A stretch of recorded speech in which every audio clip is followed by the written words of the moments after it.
नमस्कार दोस्तों, स्वागत है आपका हमारे चैनल आरंभ न्यूज़ में, जहां हम आपके लिए लेकर आते हैं दुनिया की सबसे ताज़ातरीन और सबसे महत्वपूर्ण बातों को। आज हम बात करेंगे सफला एकादशी के बारे में। सफला एकादशी हिंदू धर्म में एक महत्वपूर्ण व्रत है जो पौष मास के कृष्ण पक्ष की एकादशी तिथि है।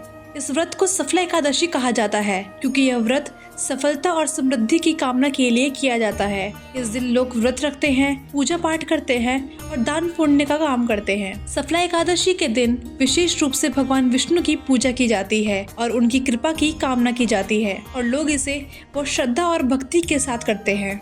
आइए जानते हैं सफला एकादशी की कथा को। हर साल सफला एकादशी दिसंबर या जनवरी के महीने में आती है। इस बार सफला एकादशी साल के आखिरी महीने पौष में 26 दिसंबर गुरुवार को मनाई जानी है। इस बार की सफला एकादशी बहुत खास और लाभदायक होने वाली है क्योंकि ये साल की आखिरी एकादशी है और साथ ही ये गुरुवार के दिन मनाई जानी है। गुरुवार हरि का दिन माना जाता है और 26 दिसंबर 2024 को जो भी विष्णु जी की पूजा आराधना करता है उस पर भगवान विष्णु की अति कृपा होती है। सफला एकादशी को हिंदू धर्म में काफी महत्वता दी गई है।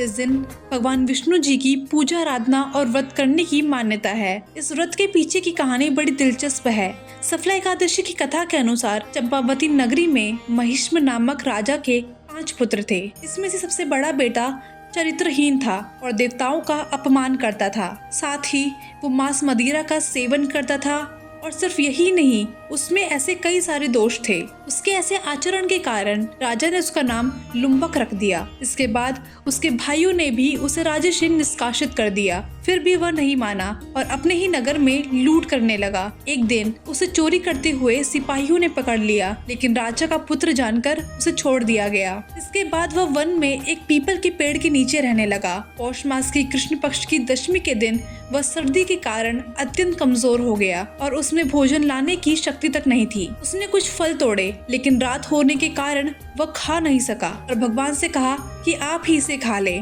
इस प्रकार उसने रात भर जागकर बिताई। इस रात्रि जागरण और दिन भर भूखे रहने के कारण उसका सफला एकादशी का व्रत हो गया। इस तरह जाने अनजाने में उस पापी ने समस्त पापों को धोने वाला ये व्रत कर लिया। इस सफला एकादशी के व्रत के प्रभाव से उसे राज्य और पुत्र का आशीर्वाद प्राप्त हुआ। इस आशीर्वाद से लुम्बक का मन सकारात्मक दिशा की ओर बढ़ा।